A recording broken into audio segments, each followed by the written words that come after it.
Hey mga Lodi, kamusta kayo? Kamusta ang biyahe nyo? Pero eto, 2 days ng malungkot. 2 days na tayong walang booking. 2 days nang nasa ilalim ng puno. Ayan mga idol, mayroong tropa sa likod.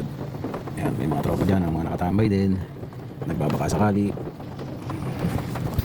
2 days na tayong tambay dahil sa sobrang ulan. Dahil wala rin pasok. Ingat-ingat po ang mga nasa biyahe. 2 days na tayo. 2 days ng malungkot.